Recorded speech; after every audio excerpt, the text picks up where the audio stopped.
Hello. At this point, it may be useful to go through three major approaches that are commonly used by language teachers. These are presentation, practice, and production, PPP method, task-based learning, the lexical approach. At this point, we may just compare and contrast some of these again. For example, PPP versus TBL or TBL versus LA. So let's start with PPP.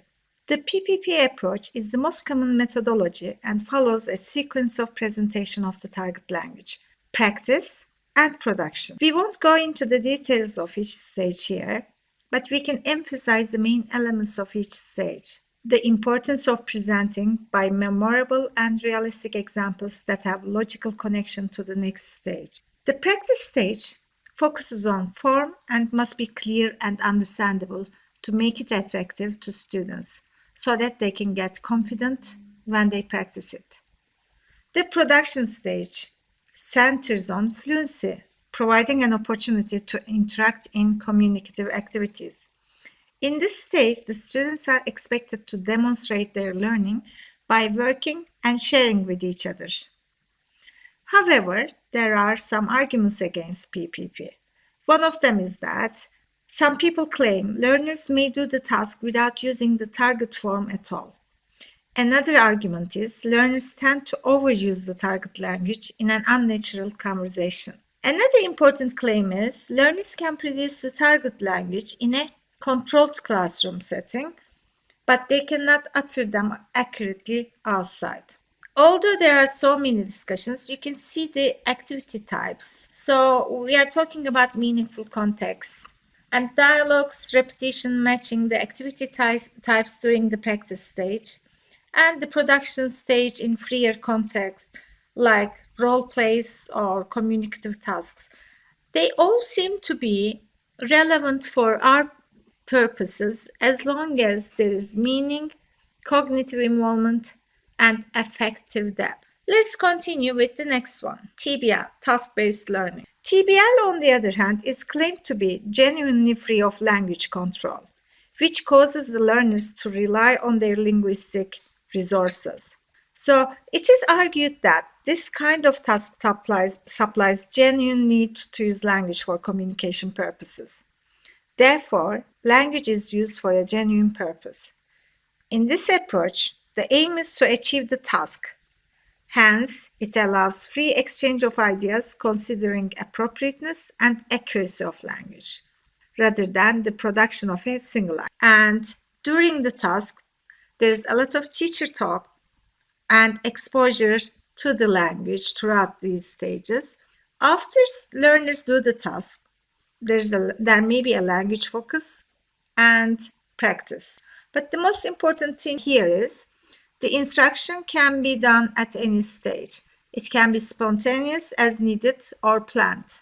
A sample framework can be useful. You can also find it in your work area, session 4. It may give you a better idea, especially about beginning stages, the tasks for beginners. So, for example, one task we will look at has this task cycle. So as a pre-task, the students are introduced to the topic and task.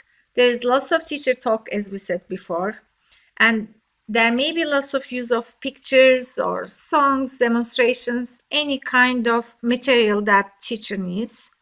Then the task cycle includes sets of short tasks followed by lots of teacher chat about the tasks and the planning and reporting. There is a gradual increase in the emphasis on these, and language focus may come either after the task or throughout the task spontaneously when there is a need. But there can be further practice and repetition or recycling. So here, Willis and Wesley suggested different kinds of tasks. For example, making a list of words that you know, making a list of useful what international companies do you know, or true or false statements. Here there are other task types you can see: classifying, sequencing, identifying, and memory games are a part of this. Yes, no games. Most tasks are similar to the practice tasks we will be using. As you see, problem solving mainly includes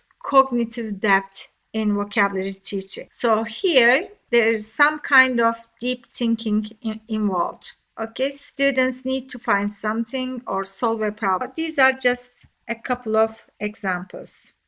We can just move to the lexical approach. It is impossible to talk about vocabulary teaching without mentioning Louis' 1993. It is hard to summarize what the lexical approach offers in such a small part, and we will have a whole session on it later, but let's look at some of the basic aspects of it. Lexical approach of language learning focuses more on combinations of words or phrases as language chunks, in contrast with groups of parts of speech following certain formulas. In this sense, it's an alternative to traditional grammatical approaches. The lexical approach states that language acquisition happens through acquiring the chunks or collocations of a language. Language is not about rules, but rather about acquiring enough examples for the learner to make generalizations. Louis' 1993 suggested that being able to use a word involves mastering its collocational range of restrictions on that range. For this reason, using all the opportunities to teach chunks rather than isolated words is quite important for vocabulary practice. What are some teacher roles here? And how are chunks learned? So, first of all, let's answer this question, how are chunks learned?